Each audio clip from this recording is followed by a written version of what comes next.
Bismillah. Assalamualaikum warahmatullahi wabarakatuh. Alhamdulillahilladzi nahmaduhu wa nasta'inuhu wa nastaghfiruhu wa nastahdihi wa natubu ilaih wa na'udzu billahi min syururi anfusina wa min sayyiati a'malina may yahdihillahu fala mudilla lahu wa may yudlilhu fala hadiyalah. Asyhadu an la ilaha illallah wa asyhadu anna Muhammadan 'abduhu wa rasuluh. Amma ba'd. Faqad qala Allah Ta'ala fi kitabihil karim. A'udzu billahi minasy syaithanir rajim. Bismillahirrahmanirrahim. Qul inna salati wa nusuki wa mahyaya wa mamati lillahi rabbil alamin. Shadaqallahul azim. Allahumma arhamna bil Qur'an. Pengurus DKM yang saya muliakan, Bapak Ibu, hadirin hadirat yang saya cintai karena Allah. Alhamdulillah, kita bersyukur kepada Allah Subhanahu wa taala. Hari ini kita masih diberi kesempatan hidup di bulan Dzulhijjah 1443 Hijriah. Salawat dan salam semoga terlimpah tercurah buat junjungan kita Nabi Muhammad sallallahu alaihi wasallam yang telah berkorban segenap jiwa dan raga untuk membela umat, menyampaikan hidayah Allah Subhanahu wa taala sehingga kita bisa membedakan bainal haqqi wal batil, hak dan batil, memilih ketauhidan menjauhi kesyirikan, khurujuna min nizamil kufri ila nizamil Islam, membebaskan kita dari kegelapan jahiliyah, percaya Islam, dan mengajarkan kita bagaimana beraktivitas dalam kehidupan sehari-hari sehingga semuanya bernilai ibadah. Jemaah rahimakumullah, ini perdana ya. Jadi terima kasih kepada pengurus DKM yang sudah menghubungi. Ya, mudah-mudahan bisa share, dan saya mohon maaf mungkin di sini banyak para ulama ya. Saya tahu ada rekan saya ya atau senior lah. Bapak Profesor Dr. Yusri Abadi. Oh, berapa tahun? Innalillahi. Saya malah nggak tahu. Ibu Profesor Salmiah? Ibu, ya. Ya Bu, saya sama kayak Ibu waktu di S3. Sama-sama suami istri. Ya, menempuh studi S3. Ya. Mohon maaf, jadi saya di sini bukan pengajar, jadi sekedar share aja ya. Nanti kalau ada yang perlu dikoreksi, silahkan dikoreksi. Mohon maaf. Karena sekarang sudah Dzulhijjah, di antara amaliyah yang afdal, innal a'malil afdaliyah wal ahmiyah fi ashril awal minal Dzulhijjah al-hajj wal qurban, haji kurban, yang tidak ada di bulan-bulan lain. Untuk haji ya barangkali sudah dibahas, yang jemaahnya sudah berangkat. Jadi sekarang kita yang tinggal di sini bagaimana berkurban sehingga kurban kita jadi kurban yang terbaik, persembahan terbaik dari hamba yang terbaik. Karena ini sejarah kurban adalah ibadah umat manusia pertama kali, sebelum yang lain-lain, belum ada haji lagi. Kurban sudah duluan zaman Nabi Adam. Kurban yang dilakukan Nabi Ibrahim, kurban Nabi Muhammad SAW. Dan hasilnya setelah kurban itu adalah yang berkurban termasuk minal muqarrabin, orang-orang yang sangat dekat kepada Allah SWT. Ya, Nabi Adam, Nabi Ibrahim dan keluarganya, Nabi Muhammad dan seluruh keluarganya. Baik, ini sudah saya tulis, sebenarnya ini makalah, daripada makalah terbuang-buang jadikan buku kecil. Ya, buku kecil ini sudah ada sejak 2019 ketika sebelum corona. Nah, jadi Bapak sekalian, karena bukunya kecil, ya tulisannya kecil, namanya buku saku ya. Jadi, kalau ada yang matanya minus atau ini, ada kacamata di situ saya lihat. Bolehlah diambil kalau ada yang minus ya. Mudah-mudahan matanya masih segar semua dan bisa mengikuti. Istilah kurban dalam fikih itu disebut dengan al-udhiyah, ad-duhaya, ad-duhi, atau disebut juga az-zabih, az-zabah. Itu sama aja, sinonim ya. Penyembelihan, walaupun untuk umum disebut dengan az-zaka. Az-zaka itu penyembelihan atau az-zabah. Nah, tetapi untuk khusus spesial ibadah kurban kita sering mengistilahkan dengan kurban. Al-kurban dengan Q. Qaf, ra, ba, alif, nun. Kurban. Lalu disadur ke bahasa Indonesia jadi korban. Korban tenggelam di sungai. Korban. Jadi K. Kurban K. Kalau balikin lagi ke bahasa Arab jadi kaf. Jadi kurban artinya kalau kurban musibah, kecelakaan. Mesti tetap dengan Q ya. Kalau Bapak nanti jadi Menteri Pendidikan, EYD-nya diganti Q, kurban, bukan kaf. Kalau kaf jadi kayak kalbu. Kalbu balik ke Indonesia, bahasa Indonesia apa? Kalbu. Nah, balikin lagi ke bahasa Arab jadi apa? Kalbu. Jadi kalbu hati. Tahu-tahu di bahasa Indonesia di kalbu. Balikin lagi bahasa Arab. Kalbu, apa kalbu? Kilab. Anjing. Kalbuku menjerit. Nantilah kalau antum jadi ahli bahasa, bikinlah disertasi itu ya, mengoreksi apa kata-kata yang diambil dari bahasa asing, bahasa Arab misalnya. Itu yang ambil jurusan bahasa Arab bisa jadi tesis ini, bisa jadi disertasi. Baik, secara fikih kurban adalah ibadah mendekati Allah Subhanahu wa taala dengan menyembelih hewan ternak yang sudah ditentukan, onta dengan segala jenisnya, sapi dengan segala jenisnya, kambing dengan segala jenisnya, yang dilakukan pada hari raya Nahar 10 Zulhijjah dan Tasyrik 11, 12, 13 Zulhijjah untuk mendekatkan diri kepada Allah Subhanahu wa taala. Para ulama khilafiyah soal hukum kurban antara wajib dan sunnah muakkad. Saya enggak perlu sebut yang mazhab wajib, mazhab sunnah muakkad karena Indonesia enggak bermazhab. Ya, ngakunya mazhab Syafi'i, pengakuan saja. Faktanya banyaklah Hanafi ya. Antum kalau makan di warung Padang bayar dulu apa makan dulu? Makan dulu. Hanafi antum. Kalau naik pesawat beli tiket dulu apa naik pesawat baru turun baru bayar?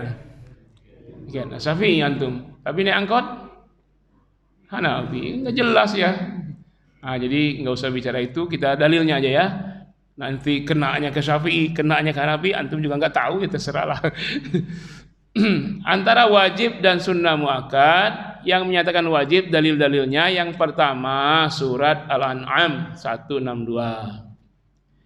Allah berfirman, a'udzubillahi minasyaitonirrajim, qul inna salati wa nusuki wa mahyaya wa mamati lillahi rabbil alamin. Katakanlah, sesungguhnya salatku, kurban, bahkan hidup dan matiku hanya untuk Allah, Tuhan penguasa semesta alam. Di sini ada salati wa nusuki digabungkan. Maka apa saja ibadah yang syariat itu digabung dengan salat dalam satu ayat menunjukkan penting bahkan wajib. Nah, ini dalilnya. Yang kedua surah Al-Kautsar, surat yang terpanjang. Pasti antum hafal itu. Ya, langganan salat zuhur dan asar. Fasholli li rabbika wanhar. Maka salatlah hanya menyembah Tuhanmu dan berkurbanlah. Nah, lagi-lagi dalam satu ayat. Apalagi diperkuat ini dengan menggunakan fi'il amr, perintah. Al-aslu fil amri lil wujub illa ma dalad dalilu ala khilafih. Prinsip dari perintah Allah atau Rasul menunjukkan wajibnya hukum, kecuali ada dalil lain yang menyatakan tidak wajib. Yang ketiga hadis riwayat Imam Ahmad, di buku ini boleh dilihat halaman 2, di mana Rasul bersabda, "Man kana lahu sa'atun wa lam yudhi fala yaqrabanna musallana." Orang siapa yang telah memiliki kelapangan rezeki lalu dia tidak berkurban, jangan coba-coba mendekati masjid saya, kata Rasul. Rasul melarang sahabat masuk masjid kalau tidak berkurban. Nah, ini yang sudah masuk masjid ini kurban enggak nih? Enggak boleh, Pak, dilarang Nabi, Pak. Kalau mampu. Ya, kalau enggak mampu enggak apa-apa masuk masjid. Seolah-olah enggak ada gunanya salatnya, ibadah yang lainnya kalau dia tidak berkorban sementara mampu. Jadi lahu sa'atun, dia memiliki keluasan rezeki. Yang mengatakan wajib hanya membatasi wajib bagi yang memiliki keluasan rezeki. Kalau tidak ya tidak wajib. Lalu dalil yang keempat, antum lihat di halaman 2. Hadis ini ada sababnya, sababul wurud. Jadi Nabi mengimami salat Idul Adha, selesai salam, beliau berdiri menghadap jemaah. Lalu beliau lihat di belakang ada seekor kambing yang sudah disembelih. Selesai khutbah, beliau mendekati si kambing lalu berkata kepada jamaah, kepada kambing. Apa kata Rasul? Man dzabaha qabla an yusalliya falyu'id makanaha ukhra. Wa man lam yadzbah falyadzbah. Siapa yang sudah memotong hewan ini sebelum salat Idul Adha, maka dia wajib mengulangi dengan sembelihan yang baru. Maka siapa yang belum berkurban, segeralah saatnya ini berkurbanlah. Ada 2 pelajaran. Yang pertama, sembelihan sebelum salat Idul Adha tidak sah. Ya, walaupun hari itu tanggal 10 Zulhijjah. Tanggal 10 hari Sabtu apa hari Ahad? Oke. Nanti aja kita bahas itu. Oke ya. Yang kedua, perintah Rasul bersahabat yang sudah menyembelih agar mengulangi dengan sembelihan baru menunjukkan wajibnya kurban. Kalau nggak wajib kasihanlah, ya sudah motong lagi. Apalagi di akhir hadis Rasul bersabda, "Wa man lam yazbah falyazbah." Siapa yang belum menyembelih kurban, sekarang sembelihlah. Kan perintah Nabi. Maka hukum kurban wajib. Adapun ulama yang menyatakan hukumnya sunnah, maka dalilnya halaman 3 bawah. Hadis ini sahih riwayat Imam Bukhari Muslim. Apa kata Rasul? "Idza ra'aitum hilala dzil hijjah wa arada ahadukum ay yudhhiya fala ya'khudh min sya'rihi syai'an wala min azfarihi." Apabila kalian telah melihat hilal Zulhijjah. Kemarin ya. Hari apa? Hilal Zulhijjah. Hari Kamis apa hari Jumat? Serahlah ya. Jadi lihat hilal bulan sabit masuknya 1 Zulhijjah. Sejak saat itu wa arada ahadukum, dan salah seorang kalian ingin. Nah, ini yang digarisbawahi. Arada. Jadi kurban sesuai dengan iradah, keinginan yang bersangkutan. Sehingga tidak wajib. Nah, mana yang kita pilih? Ainal aqwa wa arjah min hadainil madhhabain. Dari 2 pendapat ini mana yang lebih kuat? Ya silakan. Kalau ada khilafiyah jangan ribut. Ya, orang khilafiyah itu karena ada ilmu masing-masing. Karena itu jangan kita mengklaim diri kita yang paling. Kita boleh mengklaim untuk diri kita sendiri dalam hati kita sendiri, silahkan yakini amal kita. Adapun teman yang berbeda, kan dia masih beramal. Ngapain kita? Yang kita sewot itu kalau orang tak beramal. Kenapa kita sewot dengan imam yang tidak kunut? Kenapa kita sewot dengan imam yang kunut? Kan dia masih beramal. Kita sewot dengan orang yang masih tidur sampai jam sekarang nih. Nah, razia Pak. Briefing semua razia. Mana yang masih tidur? Nah, bawa itu drum band, bawa itu pentungan. Bangun, sholat. Nah, itu lebih afdol daripada ngerecokin yang sedang kunut, yang tidak kunut. Nah, sama ini juga. Cuman beramallah dengan keyakinan atas ilmu. Maka para ulama yang mewajibkan kurban menyatakan ada kelemahan yang menyatakan tidak wajib. Sama yang tidak wajib juga begitu. Di antaranya apa? Ulama yang menyatakan wajib menyatakan sunnah, maka ada kelemahan. Menyatakan sunnah karena ada lafaz iradah. Padahal di hadis itu stressingnya bukanlah lafaz iradah. Tapi hadis itu diawali dengan harfus syartin, dengan syarat. Maka stressingnya jawab syarat. Conjunction. Ya kan? Apabila titik-titik maka. Nah itu stressingnya. Kata suami beristrinya, apabila kamu keluar selama saya tugas ke luar negeri, ya, maka jatuh talakku. Nah, maka jatuh talakku itu ya stressingnya. Sama apabila kalian melihat hilal Zulhijjah wa arada ahadukum ayyudhhiya, lalu salah seorang kalian ingin berkurban, fala ya'khudh min sya'rihi syai'an wala min azfarihi. apabila kalian melihat hilal Zulhijjah, 1 Zulhijjah, lalu salah seorang kalian ingin berkurban, maka janganlah dia mencukur rambut sehelai pun, dan tidak boleh memotong kuku satupun. Jadi hadis ini bukan hadis hukum, tapi hadis larangan bagi pekurban. Kayak orang haji ada larangan, umroh ada larangan kan? Kalau haji umroh banyak Pak larangannya, tidak boleh motong kuku, rambut, pakaian berjahit, tutup kalau laki-laki sedang hiram nih, nggak boleh bunuh binatang, nggak boleh berkata rofas, kotor, nggak boleh berkata membentak, jidal, ya, tidak boleh menjadi saksi nikah, menikah lagi, ya, banyak larangannya. Tapi kalau kurban cuma ini aja, tidak boleh motong rambut dan kuku. Sejak kapan? Sejak masuk Zulhijjah. Antum kan sudah kurban, udah niat kurban. Nah, sebenarnya dari berapa hari yang lalu antum sudah tidak boleh motong rambut dan kuku.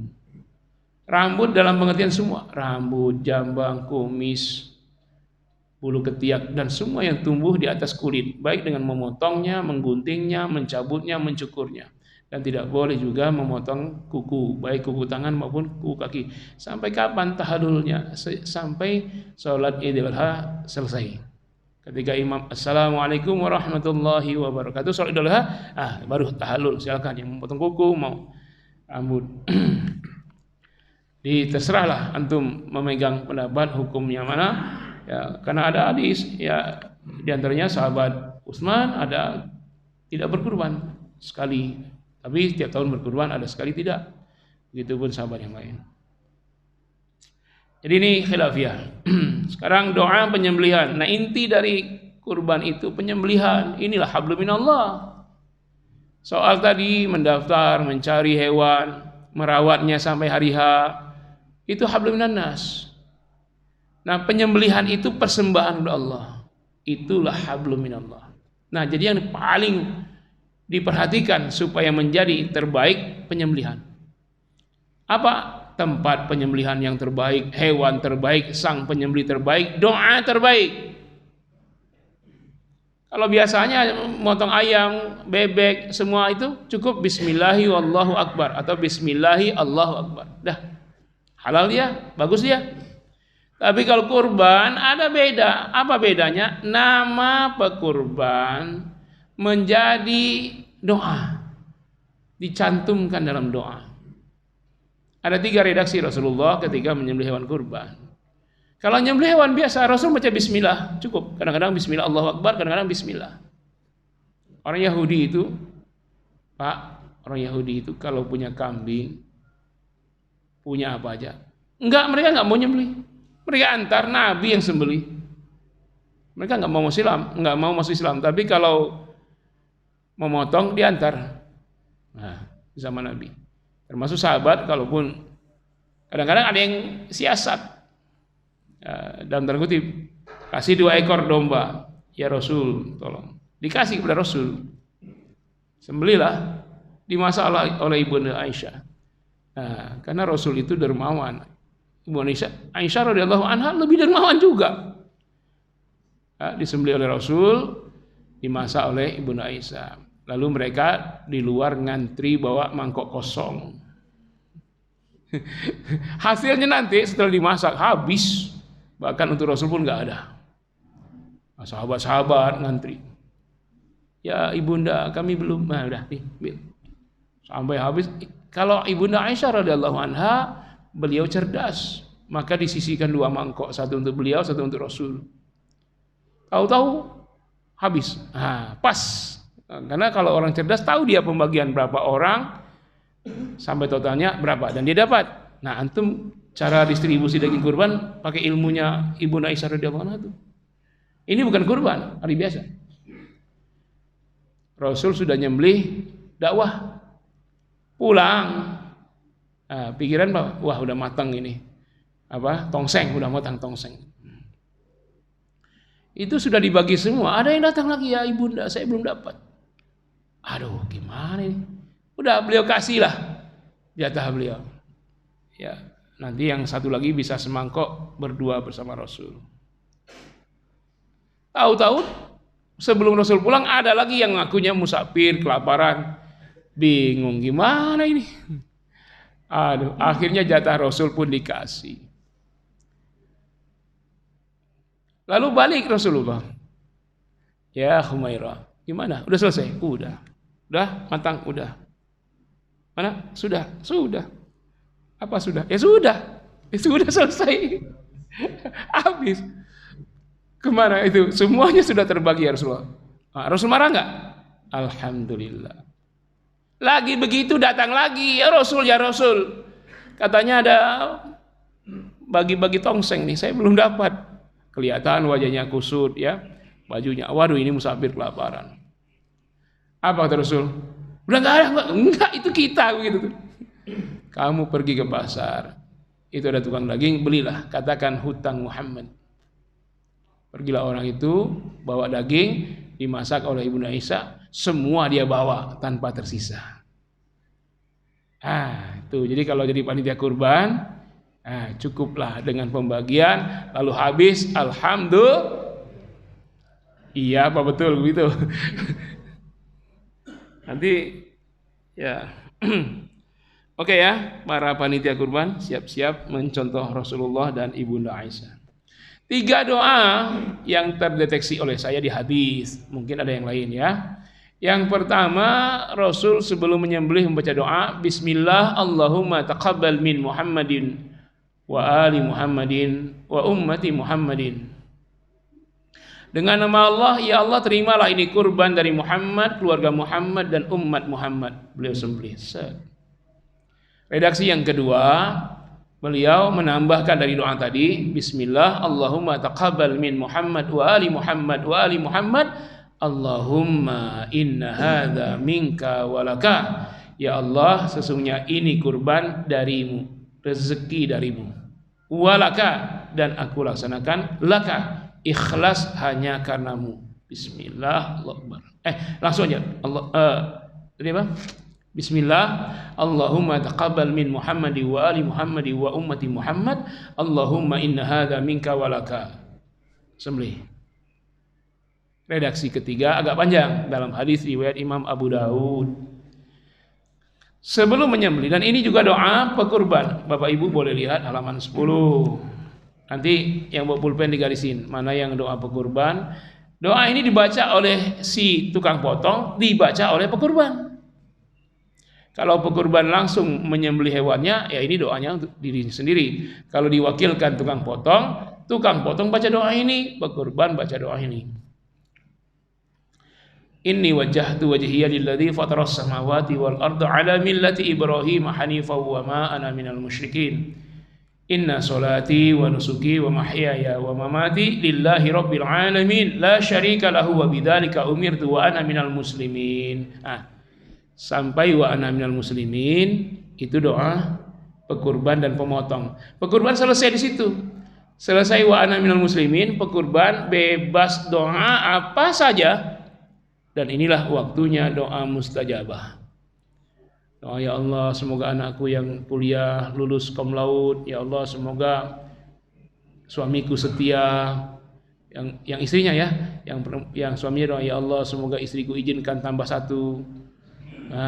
Terserah kuat-kuatan doanya. Kemudian apalagi, pokoknya doa apa saja setelah darah itu ngucur, ya, wa ana minal muslimin, itu waktu mustajabah. Sedangkan si pemotong melanjutkan doanya dengan menyebut nama pekurban dalam doa. Setelah wa ana minal muslimin, si jagal baca doa, Allahumma minka walaka an Zainal wa alihi. Bismillahi wallahu akbar. Sesungguhnya aku hadapkan jiwa ragaku kepada Sang Pencipta langit dan bumi. Amalku mengikuti perbuatan Nabi Ibrahim yang lurus, dan aku bukan orang musyrik. Sesungguhnya salatku, kurbanku, hidup dan matiku hanya kupasrahkan untuk Rabb Pencipta alam semesta. Tiada sekutu baginya, dan untuk itu aku diperintah. Ya Allah, ini darimu dan hanya untukmu, kurban dari Pak Zainal dan keluarganya. Bismillahirrahmanirrahim, wallahu akbar. Jagal kita baca ini enggak? Kalau sapi kolektif 7 orang, baca ke 7 nama itu yang disetor kepada Allah dalam doa. Allah tidak terima dagingnya, darahnya, tulangnya, enggak. Allah enggak butuh itu, manusia butuh itu. Tapi doa kita lah yang sampai. 7, saya lihat 1 sapi. Inni wajjahtu wajhiya lilladzi fataras samawati wal arda ala millati Ibrahim hanifan wa ma ana minal musyrikin. Inna salati wa nusuki wa mahyaya wa mamati lillahi rabbil alamin la syarika lahu wa bidzalika umirtu wa ana minal muslimin. Allahumma minka walaka an Zainal wa alihi wa Zainab wa aliha wa Zainuddin wa alihi wa Zulkifli wa alihi wa Zakaria wa aliha wa Fauzan wa alihi wa Fauziyah wa aliha. Bismillahi wallahu akbar. Baca ini enggak Pak tukang potong? Maka tukang potong enggak usah ngeringkus sapi, diam aja. Enggak usah banyak ngomong.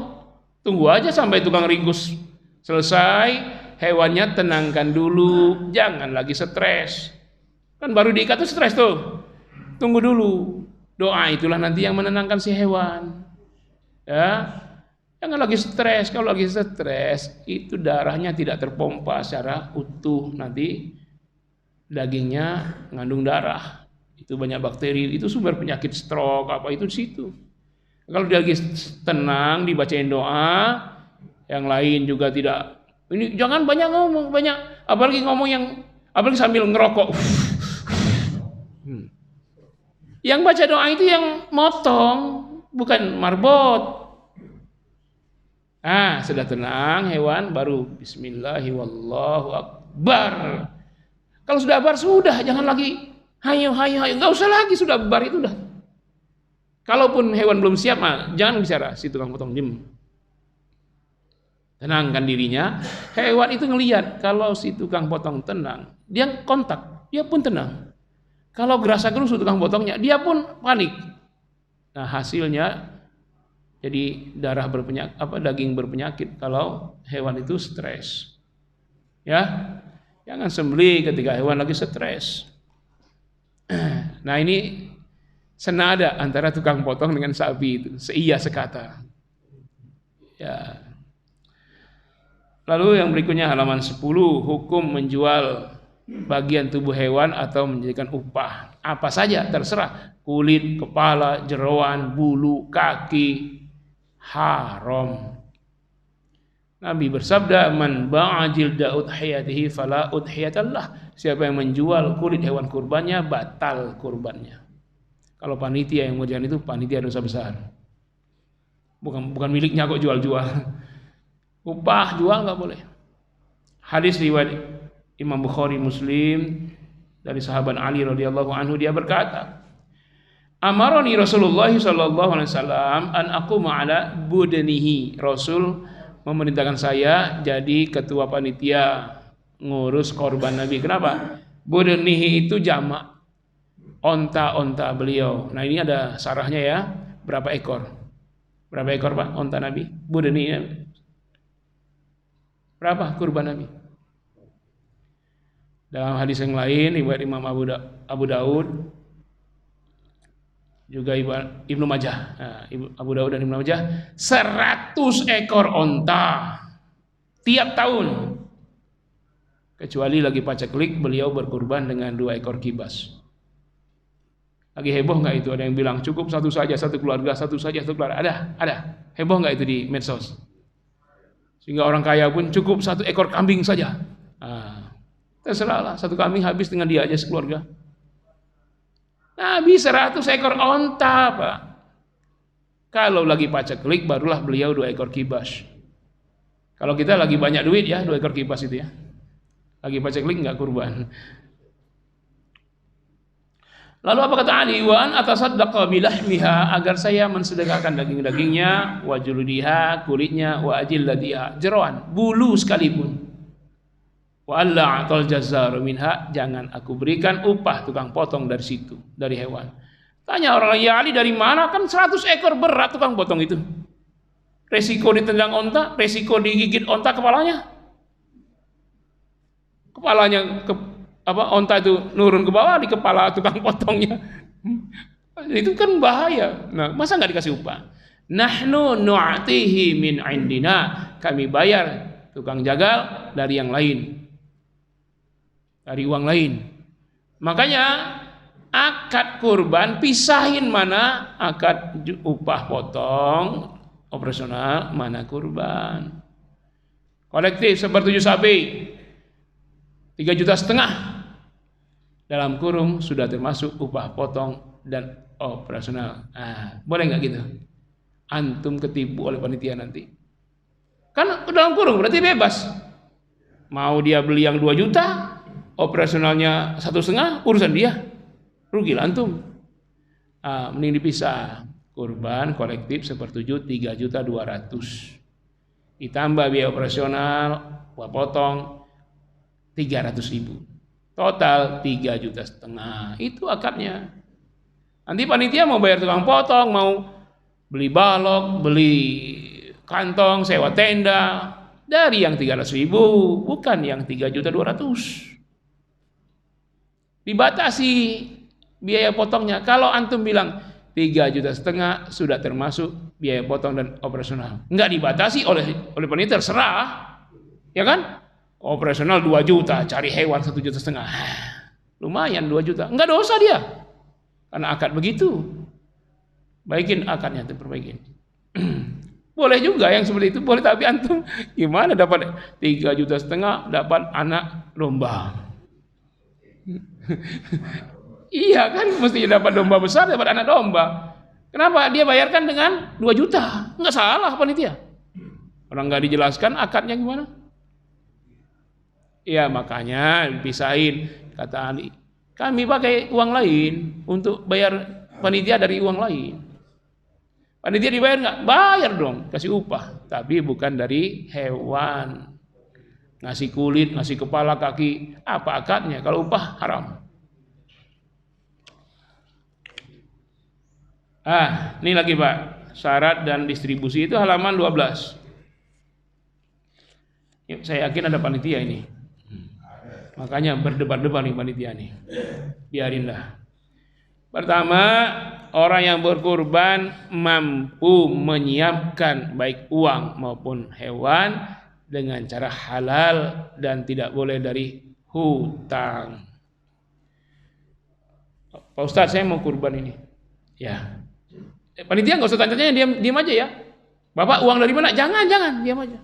Kalau dia ngomong baru, ini saya kumpul ini tabungan saya ini yang bunga-bunga banknya riba. Terkumpul 5 juta, ini saya kurban. Haram. Masa untuk Allah uang riba? Allah sudah mengharamkan riba. Ya, ini persembahan terbaik, harus dari sumber terbaik, Pak. Haji lillahi ta'ala, lillahi rabbil alamin. Haji, umrah, watimul hajja wal umrah lillah. Kadang-kadang PNS, ini kerabat saya, enggak saya sebut nama. Kamu naiklah haji, rumah udah 2 PNS. Nanti ada dari pemerintah, haji tugas gratis. Bagaimana kamu bilang rumah mewah 2? Pakai yang terbaik, yang hasil keringat kita, yang terbaik, yang paling halal, itulah untuk haji, umroh, kurban. Masa nunggu haji gratis? Udah kaya raya. Yang haji gratis tuh, kalau saya jadi Menteri Agama ya, nggak ada yang amin di sini, nggak apa-apa lah. Saya cari ustadz-ustadz kampung yang lagi ngajar anak-anak, tahu-tahu anaknya lompat jendela musola, yang ustadz-ustadz begitu tuh, itu kasih haji gratis tuh.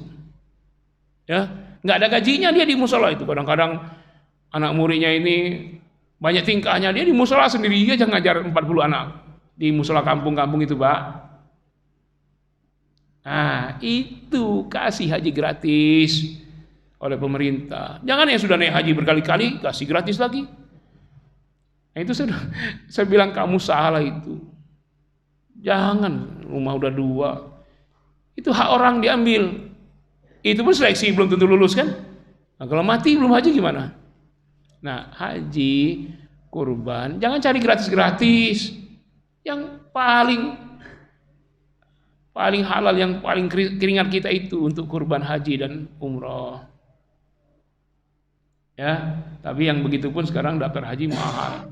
Lama nunggunya. Baca aja, saya nggak tahu isu itu hoax apa enggak, itu ada daftarnya. Masa tunggu. Untuk Banten itu 57 tahun, 57 tahun. Jadi kalau antum belum haji sekarang umur 50, nanti umur 107 baru berangkat. Masih hidup nggak? Yang paling lama tuh Bantaeng.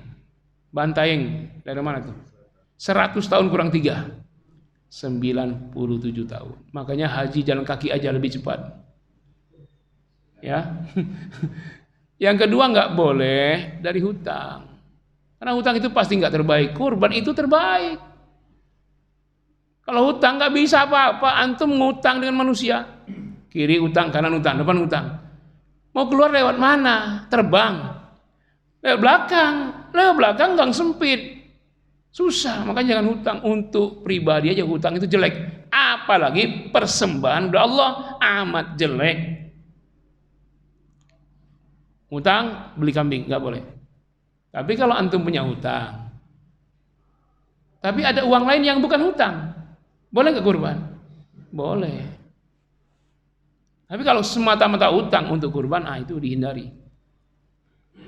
Yang kedua, mesti binatang ternak yang sudah dihitung syariat, yaitu onta dengan segala jenisnya, mau onta berpunung, tidak berpunung, mau onta ibil, dalam istilah bahasa Arab ada ibil, ada jamal, ada budenun, itu semuanya onta-onta, tapi beda-beda. Ada yang punuk, ada nggak punuk, ada ini. Itu semua boleh. Sapi dengan segala jenisnya boleh, mau sapi, mau kerbau, mau banteng, mau sapi Bali, mau sapi Kupang, mau sapi Australia, tapi harus jenis sapi yang diternak. Binatang ternak, bukan liar. Banteng boleh nggak? Kalau diternak boleh, kalau banteng liar nggak boleh. Ya susah antum jadi matador dulu. Nah, kalau banteng diternak dia tidak galak. Pokoknya diternak kata kuncinya ya. Kambing dengan segala jenisnya, mau kibas, biri-biri, domba, apa serah. Ya, ada kambing di Arab itu, domba. Itu ekornya sampai ke lantai, Pak. Panjang banget tuh. Gemuk-gemuk. Coba antum lihat. Padahal padang rumputnya di mana ya?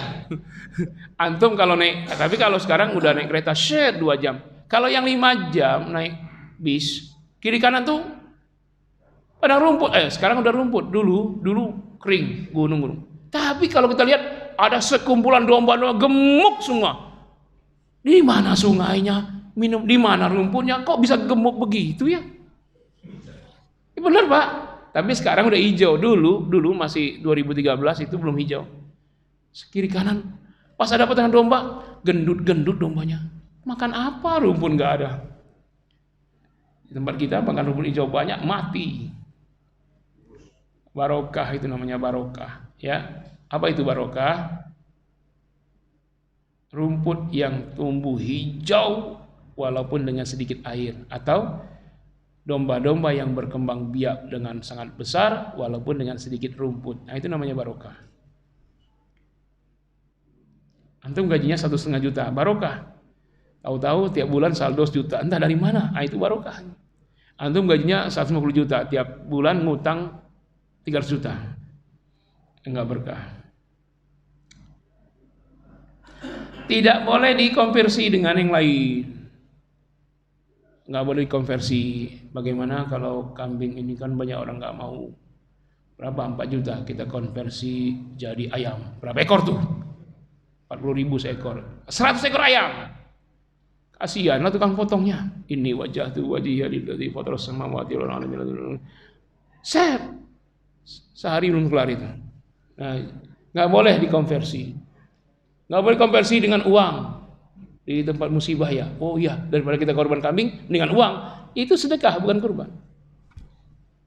Nggak boleh konversi. Apalagi konversi dengan belut. Wah gimana itu tukang potongnya, kasihan, licin.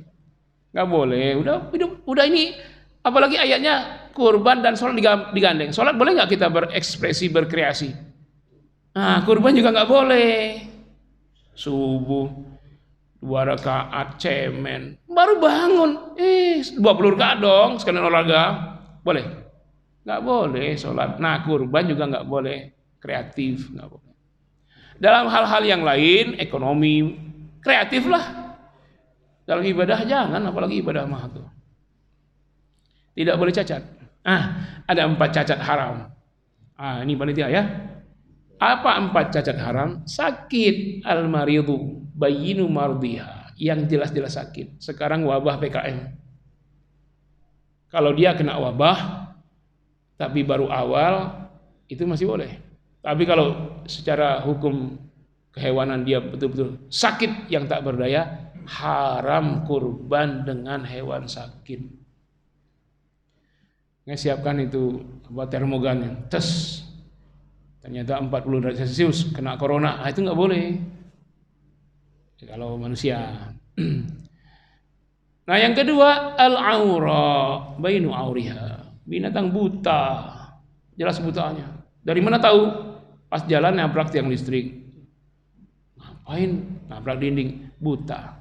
Tapi kalau rabun-rabun dikit masih boleh, dia masih cuman nabrak tiang listrik itu nyerempet dikit, set, nggak nabrak, ini masih rabun ini. Ya, ada sedikit melipir dikit ya, set, nggak jadi tabrak. Nah itu masih boleh. Ya, mungkin minus ya, tapi masih rabun. Nah, plus atau minus. Kemudian al-arja, pincang, bainu arjiha, jelas pincangnya. Jangan kalau pincangnya masih sedikit, gel-gel nggak apa-apa. Jelas pincang, zigzag, jejaknya zigzag, zoro. Ini nggak boleh. Kalau buntung gimana Ustaz? Lah pincang aja nggak boleh, bagaimana buntung? Yang keempat, haram dengan bintang kurus, tulang tinggi menjulang, kerangka aja. Ini kita ini mau kurban bukan mau ngesop. Ibu kalau ngesop boleh, itu enak tuh. Tapi kurban haram. Hati, hewan sembuh dari wabah, ya nggak bisa langsung jadi kurban Pak. Saya pengalaman. Kenapa? Sekarang kena wabah, seminggu kemudian dia sembuh. Tapi fisiknya jadi krempeng. Karena selama dia kena mulutnya, kena sakit mulut, itu dia nggak makan. Dia cuma dikasih kalau manusia impus. Nah tunggu dulu 3 bulan mungkin baru berisi lagi. Itu walaupun sudah sembuh dari wabah, hati-hati, kadang-kadang krempeng dia karena selama dia kena wabah nggak makan. Ya, dikasih vitamin, kemudian diimpus. Nah, tunggu dulu berisi badannya. Boleh. Nah, ini 4 haram. Kalau jadi kurban haram. Sekalipun gemuk tapi buta haram. Masih ada yang boleh, cacat-cacat yang masih boleh jadi kurban, tapi tidak ada pahalanya. Hukumnya makruh. Apa contohnya? Patah tanduknya 1, robek atau putus kupingnya, ekornya puntung, yang begitu-begitu, patah giginya. Makanya saya ini nggak boleh jadi kurban saya. Hanya aman saya kalau di areal penyembelihan, saya nggak masalah, saya aman. Siapa yang mau nyembelih? Nggak bisa, patah gigi. Termasuk hewan yang dikebiri, itu masih boleh, tapi makruh, dijauhi, rugi, nggak dapat apa-apa. Nih kurban bapak sapi 1,5 ton. Tanya dulu kalau mau beli peternaknya, Pak kenapa ini sampai 1,5 ton? Saya rawat betul, saya sayangi betul sehingga nggak pernah stres, makannya enak, bahkan tidur pun sekasur dengan saya. Belilah itu, paling baik tuh sampai 1,5 ton. Tapi tanya lagi, Pak kenapa ini sampai 1,5 ton? Ini saya kebiri, jadi dia nggak selera lihat cewek-cewek cantik, makan terus, akhirnya 1,5 ton. Jangan, rugi, nggak ada pahala. Orang dapat daging, kita nggak dapat pahala. Jadi hewan dikebiri jangan jadi kurban, jadi sedekah. Jadi sedekah pahala itu. Jadi kurban tak ada pahala. Di mana letak bedanya? Niat. Tapi kalau memang sedekah jangan pula pas hari raya kurban, nanti terjadi fitnah pula. Ya. Bagi-bagi dagingnya di luar kurban. Syarat orang ada 4, ada 5. Pertama, muslim, baik si pekurban maupun si pemotong. sumber dari non muslim haram, pemotong non muslim haram, bangkai semua itu. Yang kedua balik, bukan anak-anak. Orang umur 2 tahun kurban. Yang ketiga berakal. Berakal itu siapa? Ya orang yang berakal ya tidak gila dan tidak mabuk. Dia nggak gila Ustaz, tapi mabuk nggak boleh motong. Nggak boleh kurban juga mabuk. Nanti kalau dia motong gimana? Ini leher ya leher, tahu-tahu ekor. Ini leher ya leher, tahu-tahu kaki. Mabuk. Tuh ya. Kemudian merdeka, bukan budak. Jadi apa? Muslim, balik, merdeka. Berakal, bukan gila. Yang kelima, mampu. Datang dia bawa mobil sport, parkir di musola, parkir di masjid. Ada dia, ya mau daftar. Berapa kurban? 5 juta Pak. Itu yang paling premium, bagus itu Pak. Tambah biaya potong 500, 5.500.000. Mahal. Nggak jadi ya, mahal. Sambil main HP. Ya, HP-nya yang kayak gini. Ini HP nih Pak. Tuh. Nih. 30 juta. 2 Mio, 2 Honda. Saya ngasih tahu aja. Dibeliin Pak, dibeliin. Kalau beli sendiri nggak sanggup saya. Kita kan dibeliin. Terima aja lah orang beliin kan. Bukan saya mau kayak orang ya mudah banget, bukan. Saya nggak mau gitu. Ya ini dibeliin. Saya mah miskin. Nah, bilang mahal banget, nggak mau kurban, dia pegang HP lagi. HP begini. Tiap ada yang baru dia setahun 2 kali ganti HP. Nah, kurban sekali setahun enggak. Mahal 5 juta. Yukhadi'una Allah walladzina amanu. Mau bohong dia. Distribusi ini Pak. Tolong perhatikan nih, halaman 13. Ini kalau nggak ceramah bahaya baca buku saya ini. Kata Nabi distribusi 3 saja akadnya. Fakulu minha wa tasaddaqu wa tahaddu. Nih panitia nih. Distribusi hanya 3 akad. Makanlah oleh pekurban. Tasaddaqu, sedekahkanlah. Tahaddu, hadiahkanlah. Berarti si pekurban dibagi 3 ini. Si pekurban boleh ambil bagiannya 1/3 bagian. Gimana panitia? Gimana? Maksudnya kalau dia motong sendiri, cari hewan sendiri, rawat sendiri, sembelih sendiri, kulitin sendiri. Nah, itu ambil 1/3. Soal komposisi terserah panitia, tapi akadnya 3 saja. Nanti panitia ngatur. Kalau dia tidak motong sendiri kan pakai tenaga orang. Ya udah berapa distribusinya. Untuk berkurban ya dari daging mungkin 10% atau 20%. Ya, dari tulang dari apa terserah. Untuk sedekah wa tasaddaqu itu maksudnya untuk fakir miskin. Maka ini komposisi paling banyak. Fakulu minha, makan pemotong, makan oleh pekurban. Wa tasaddaqu, sedekahkan. Ini bolehlah kita hitung berapa? 70% ya. Lalu yang ketiga wa tahaddu, akad hadiah. Apa maksudnya? Orang kaya dibagi walaupun enggak kurban. Bagi dia, jangan Ustaz, dia orang kaya. Bagi dong, Nabi suruh. Tapi dia enggak kurban, bagilah jeroannya. Kaya enggak kurban. Orang non muslim kasih juga. Orang kafir apa non muslim? Akad hadiah. Dan ini hablum minan nas. Sumber hewan tidak boleh dari kafir. Pembagian tetangga non muslim bagi, kasih daging paling bagus. Jangan kasih tulang. Non muslim kasih yang paling bagus, ya. Ini Islam ngatur. Nah, jadi panitia 3 akad itu jangan keluar ya.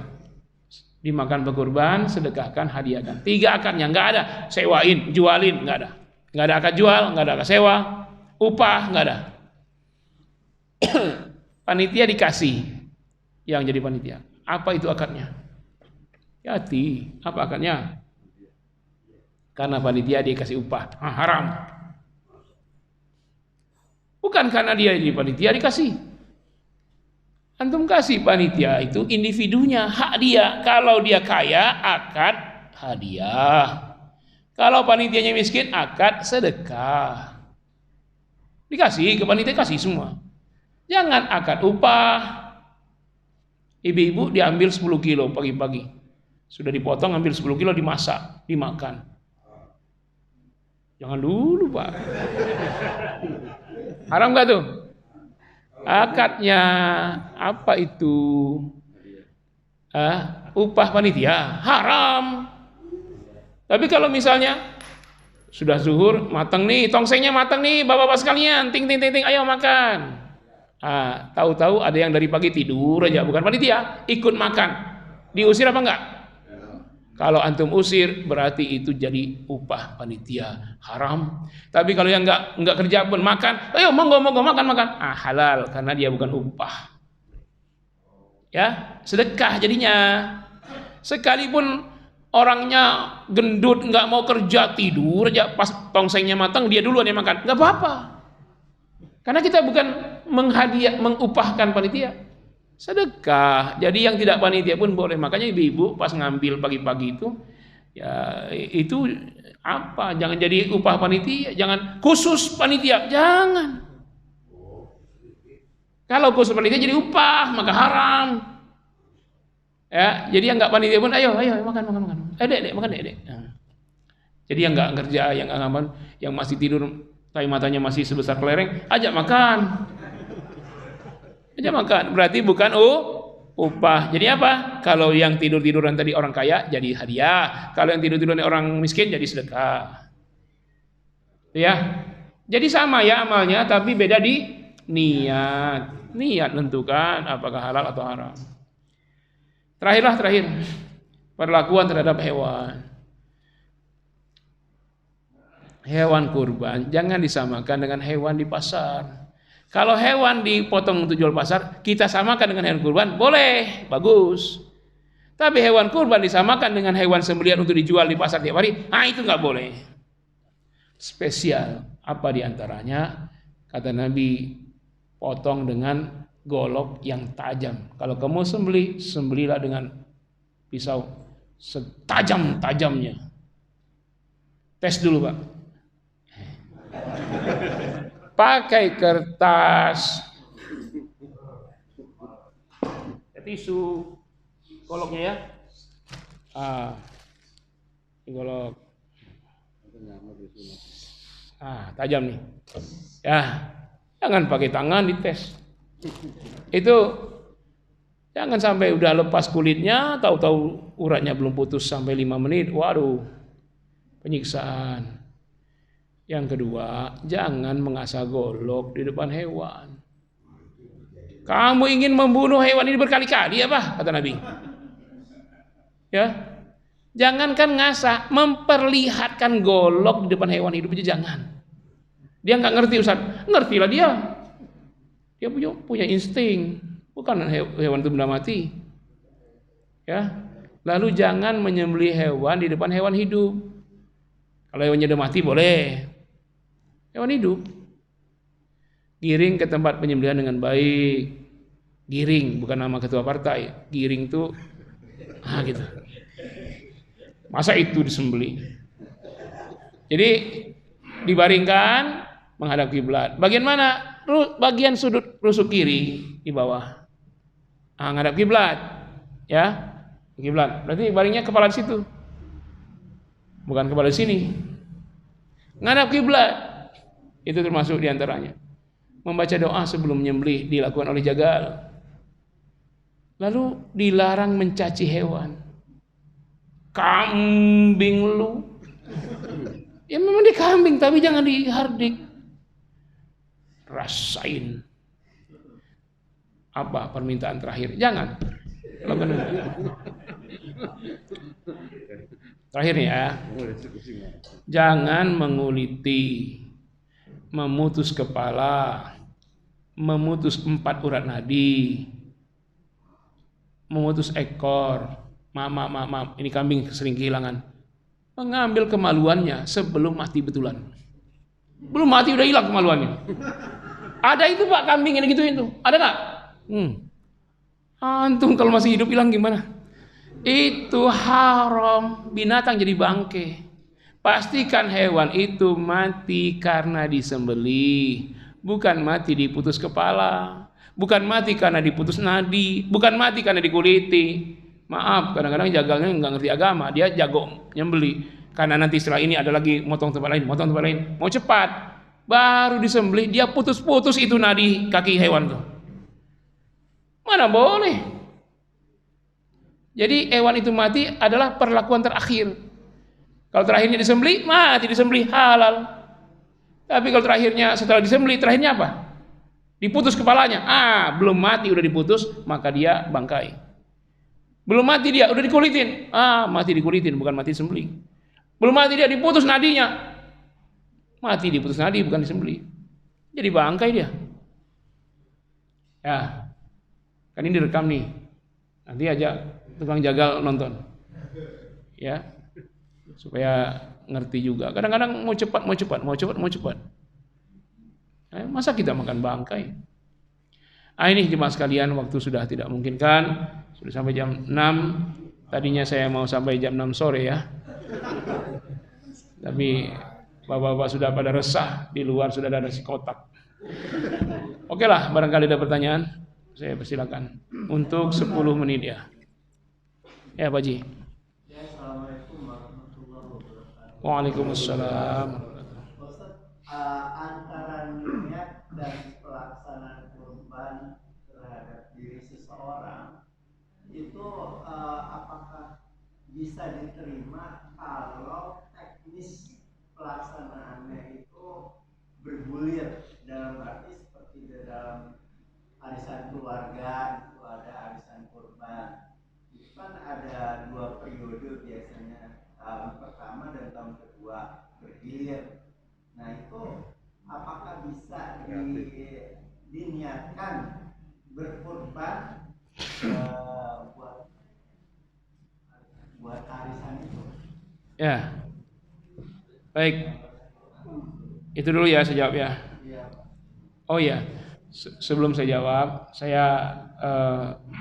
saya bikin ini kan saya cetak nih. Sekarang harganya luar biasa. Siapa yang mau kontribusi ganti yang cetak, saya persilakan, nanti saya sebarkan kotak. Sekalian nanti kalau ada hasilnya, setengahnya saya gunakan untuk wakaf pembangunan pesantren. Oke. Arisan kurban gimana ya? Itu kalau dia penerima pertama, haram. Kan utang. Jangankan itu. Arisan itu sendiri udah dipertanyakan halal atau haramnya. Bagaimana kalau orang terima pertama kali lalu dia pindah rumah? Nah jelas yang penerima pertama, kedua, ketiga itu masih hutang. Kalau dia pakai kurban haram. Arisannya aja itu dipertanyakan, apalagi kurban. Ya itu Ustaz Khalid bilang haram. Kalau Ustaz Khalid bahasa lama haram. Kalau saya bukan mufti. Ya. Saya ngikut aja dah yang bilang haram. Nah, makanya saya bilang haram juga karena saya ngikut. Kalau tabungan kurban itu yang sahih. Apa bedanya? Kalau arisan kita kumpulin hari ini dapat hari ini. Jadi kemungkinan yang masih boleh, ini kemungkinan, tapi ini kalau arisannya udah haram ya haram. Penerima terakhir yang tidak ada utang lagi. Nah, kan gantian nerimanya. Nah, yang sahih itu tabungan. Antum 12 bulan. Kira-kira kurban 4 juta, berarti sebulan 300. 12 bulan 3.600.000, tinggal nama 400 pas hari H. Itu boleh. Ya. Jadi jangan arisan bahasanya. Tabungan kurban. Ya. Jelas? Oke. Ya. Kan Pak Nuh. Ini masalah perubahan. Itu kotak. Oke, ya, siap. Ustaz, di dalam masa kenabian setelah Rasulullah mulai kurban, itu lebih banyak mana ya? Rasulullah berkurban, misalnya 1 onta dibagi berapa orang, atau 1 onta untuk dia sendiri. Terus kemudian masalah, misalnya segini 1 keluarga, yang kedua punya 2 anak. dia punya kemampuan beli 4 ekor kambing, apakah namanya disebut satu-satu anaknya, ibu, bapak, anak-anak, atau cukup nama bapaknya saja, 4-4-nya dipotong? Terus yang ketiga, pertanyaannya, apakah kurban itu lebih bagus yang dipotong itu satu nyawa gitu, untuk sekeluarga, atau Itu sama kayak pertanyaan pertama atau itu. dikonversi tadi kata Ustadz, misalnya nggak boleh satu kambing dikonversi dengan 100 ekor ayam gitu. Iya. Nah sekarang 1 ekor sapi dikonversi dengan 1 ekor sapi dikonversi dengan berapa orang gitu, Ya. kira gitu, atau onta gitu. Pertanyaan ini banyak khilafiahnya di medsos. Antar ustadz saling menghardik. Karena ada yang mengatakan gitu. Kalau kurban mau dinamakan siapa terserah. Karena bagi yang mengatakan hukumnya wajib, wajibnya satu keluarga. Siapa yang satu ya terserah. Asal tadi syaratnya ya muslim, baligh. Nah, kalau dinamain anak yang belum baligh nggak boleh. Berakal, merdeka, mampu. 5. Lalu seluruh keluarga itu mampu semua, muslim semua, baligh semua, berakal semua, terserah. Kalau cuma 1 ekor ya salah satu aja. Nama keluarga boleh, nama orang lain di keluarga itu boleh. Nanti yang namanya dicantumkan itulah yang kena larangan motong rambut dan kuku. Yang lain boleh. Kalau Nabi, ya Nabi yang bilang. Nabi sendirian tuh 100 ekor onta itu sendirian. Lalu anaknya gimana? Fatimah kurban. Ibunda Aisyah kurban, Fatimah kurban. Bahkan Ibunda Aisyah radhiyallahu anha nyembelih sendiri hewannya.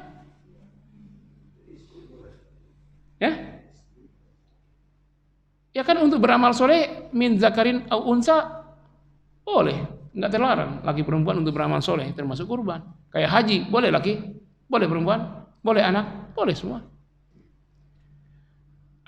Ini kadang-kadang keliru paham. Bagi yang mengatakan wajibnya dalam satu keluarga 1 kambing. Lalu dia lebih bagaimana? Lebihnya itu sunnah. Kenapa ngambil sunnahnya sudah terpenuhi wajibnya? Gini Pak, gini. Kenapa doa Nabi, Allahumma taqabbal min Muhammadi wa ali Muhammadi wa ummati Muhammad? Ya Allah terimalah ini kurban dari Muhammad dan keluarga Muhammad dan umat Muhammad. Sampai ada ustaz yang bilang, oh berarti Nabi 1 kambing bisa untuk dirinya dan keluarganya. Banyak keluarga Nabi, umat Nabi, 1 kambing. Salah paham. Ya. Ada yang situ YouTube itu ustaz terkenal dibantah oleh ustaz. Pokoknya saya udah salah. Nanti jadi gibah pula. Tapi yang jelas maksudnya karena saking banyaknya pahala kurban, yang berkurban 1 pahala mengalir buat semua keluarga. Berapa pahala kurban? Kata Rasul, al-udhiyatu li sahibiha bi kulli sya'ratin hasanatun. Dalam Al-Qur'an, wal hasanatu bi 10 amsalihha. Kurban itu bagi yang melaksanakan 1 helai bulu 1 hasanah. Al-Qur'an menyebut hasanah itu 10 pahala. Antum hitung sapi Bali berapa helai bulunya? Ada 20 juta. Nggak percaya hitung sendiri.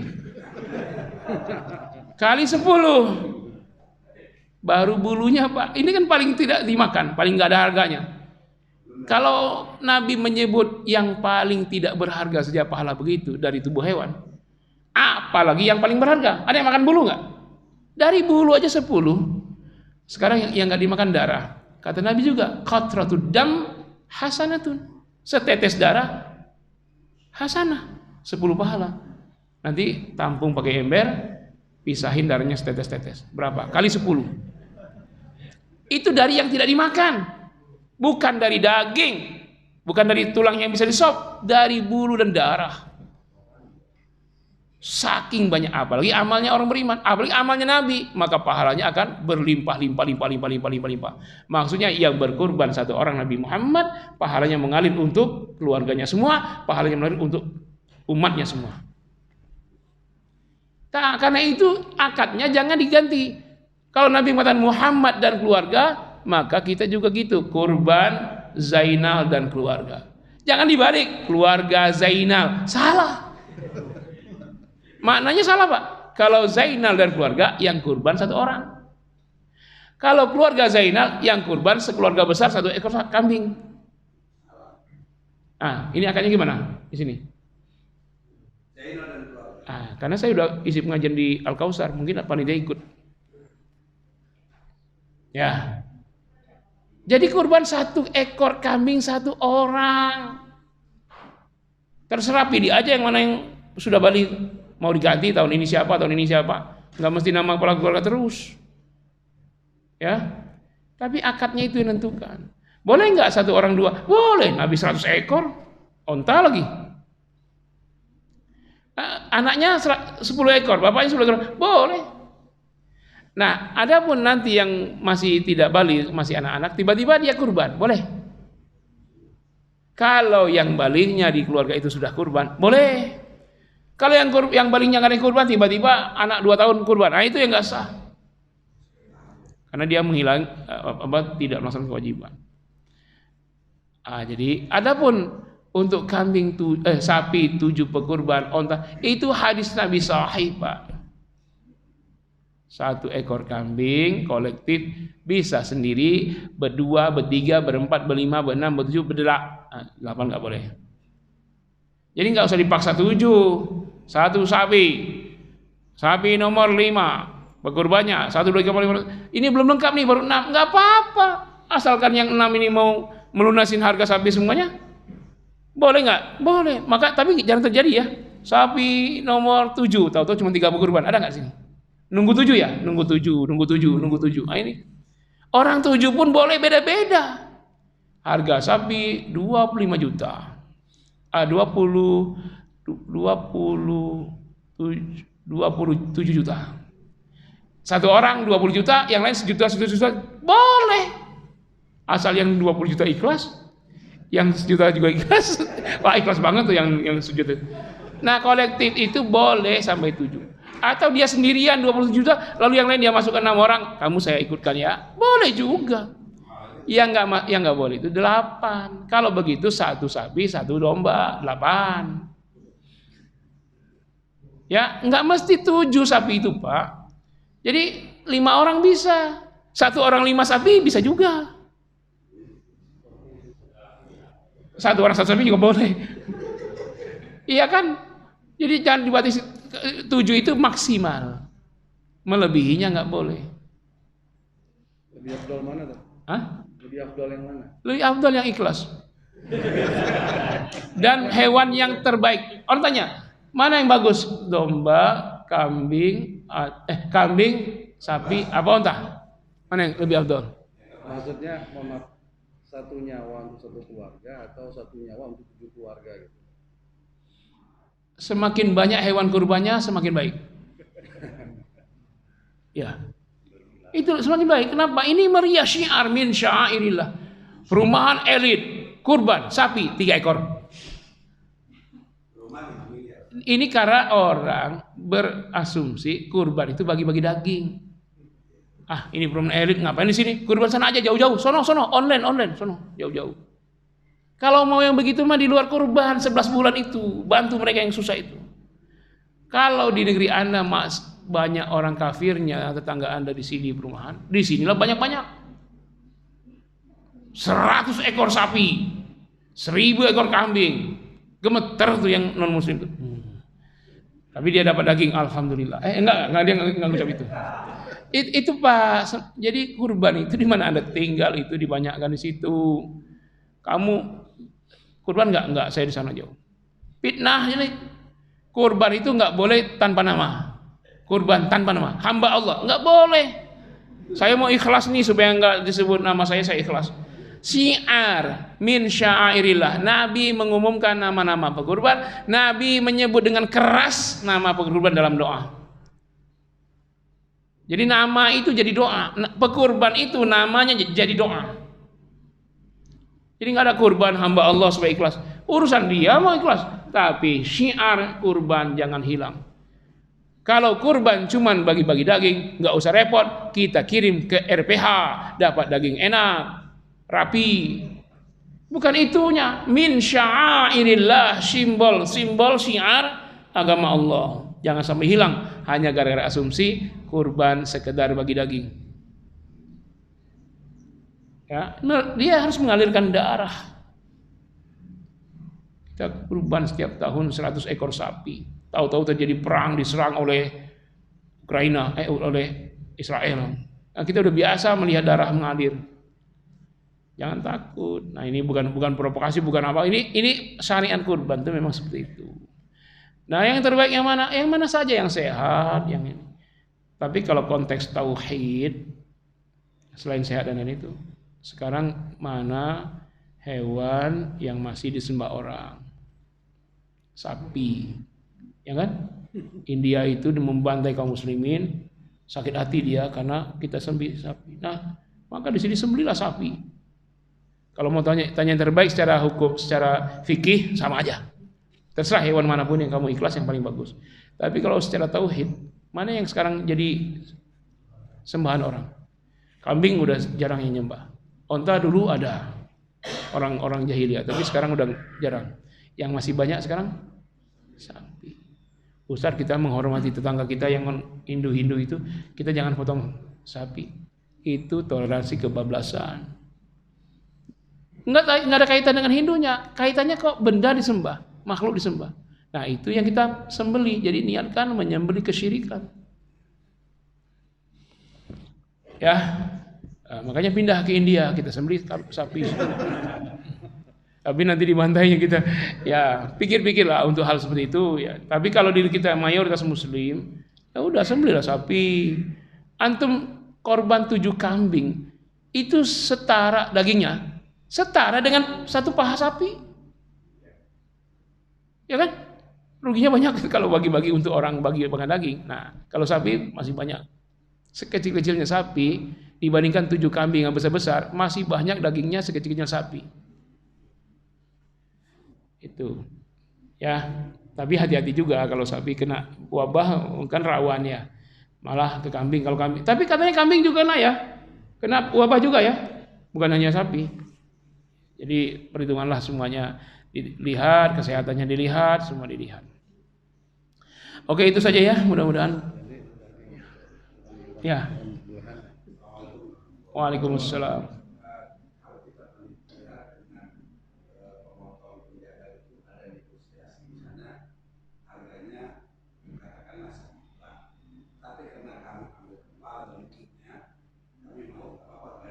HAHRARAM haram.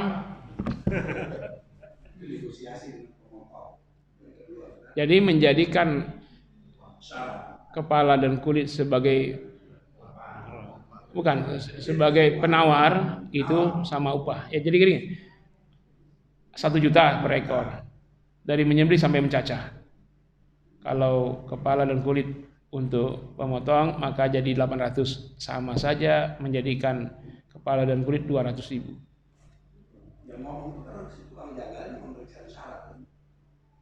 Ya nggak mau kita, akad ini batil. Kita yang punya, kamu nggak mau ya saya cari lagi tukang potong yang lain.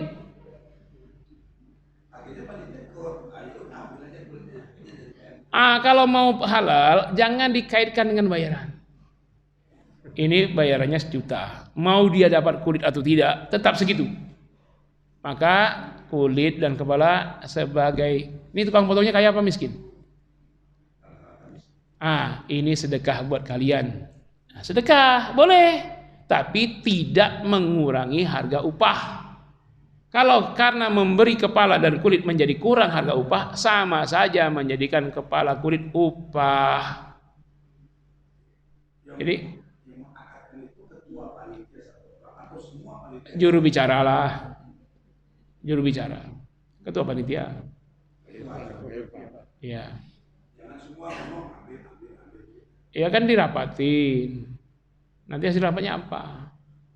Karena tidak ada yang bisa memanfaatkan kulit, maka kulit kita hibahkan, kita sedekahkan atau kita hadiahkan. Ya. Kan 3 saja, dimakan pekurban, sedekahkan, hadiahkan. Kalau jagalnya kaya, kita hadiahkan ke jagal. Kalau miskin, kita sedekahkan ke jagal. Tapi saran saya, jagal kan sudah dapat upah. Kalau mau ngasih dia, jangan kasihlah itu, kasih apa daging boleh, tapi akan sedekah. Kulitnya kemana? Kalau mau kulitnya kasih ke Ustadz Habibur Rahman, pondok pesantren, ya. Itu yang betul sekali itu.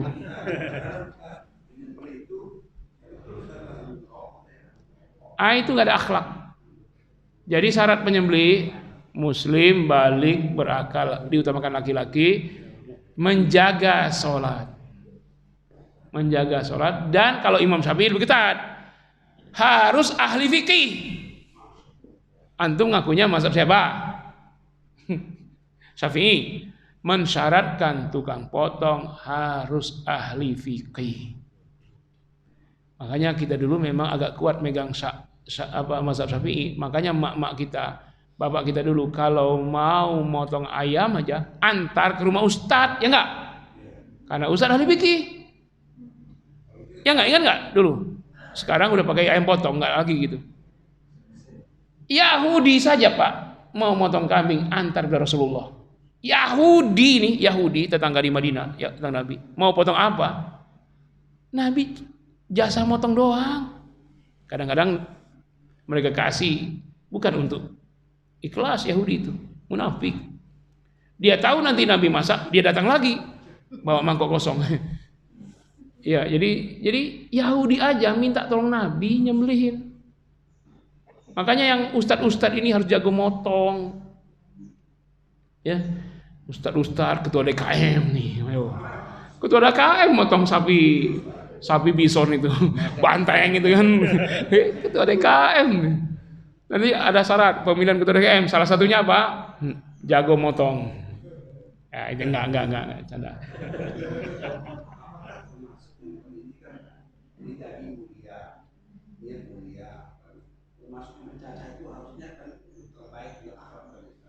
Ya, sebaiknya. Tapi kalau yang diutamakan terkait hablum minallah itu penyembelih. Karena yang hablum minallah itu sedikit itu, Pak. Yang ini wajah tuh sampai menyebut bismillahirrahmanirrahim wallahu akbar. Selesai. Enggak ada lagi hablum minallahnya, cuman penyembelihan itulah. Itu dijaga betul. Tempat penyembelihan terbaik. Jangan di belakang masjid, dekat pinggir sungai, tempat sampah dibuang di situ. Ini enggak benar ini. Beli floor baik-baik, dibagusin. Ini persembahan kepada Allah. Penyembelih terbaik, hewan terbaik, tempat terbaik. Ya, penyembelih terbaik itu siapa? Kalau kayak sholat, imamnya yang paling banyak hafal Quran, yang paling bagus bacaan. Nah, penyembelih juga begitu. Sayangnya banyak imam habis 30 juz tidak bisa nyembelih. Berani dong, belajar dulu, mungkin nyembelih ayam dulu. Makanya kalau ada acara-acara yang makan pakai daging ayam, nggak usah beli ayam di pasar, beli ayam hidup. Nanti marbot, kedai ayamnya mulai dari ayam dulu. Ini hobinya ayam potong. Ayam potong nggak tahu tukang motong itu. Kalau penyembelihnya non muslim mau baca bismillah haram. Dhabihatul muslim halalun yuzkaru ismallah am la yuzkar. Hadis Imam Bukhari Muslim. Sembelihan muslim halal, baik menyebut nama Allah maupun terlupa. Karena itu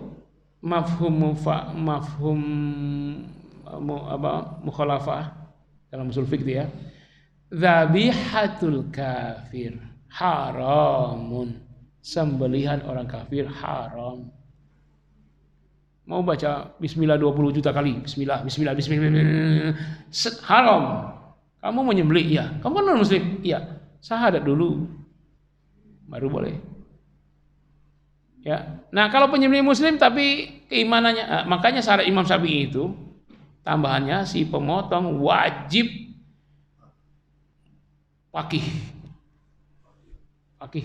ilmu fikihnya jago. Itu ketat sekali kalau Imam Syafi'i, ihtiyat sekali. Tapi kalau mazhab lain cukup dia menjaga sholat-sholatnya. Nah kenapa?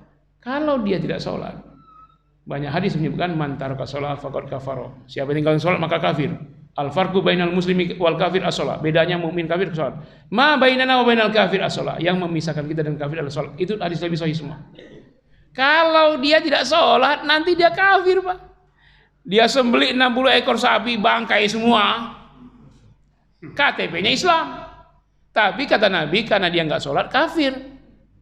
Apa kata Bapak tadi? Sambil ngerokok, tatoan lagi. Wah, di sini tatonya gambar sapi. Gambar sapi, banteng. Di sini gambar pohon beringin. Ini banteng, pohon beringin, akarnya di sini. Motong dia sambil merokok. Itu tukang potong. Waduh. Itulah masalahnya. Kalau mau cari jagal yang jual daging itu, antum ikutin 3 hari. Zuhur, sholat enggak dia? Oh dia ke warung Padang makan. Sampai asar enggak sholat dia. Jangan simpulkan dulu. Tunggu 3 hari. Siapa tahu dia haid. 3 hari berturut-turut ternyata enggak sholat, haram semua tuh sembelihannya. Dia KTP-nya Islam, tapi kata Nabi sudah enggak Islam. Demikian, mohon maaf waktu sudah lewat. Wassalamualaikum warahmatullahi wabarakatuh. Waalaikumsalam.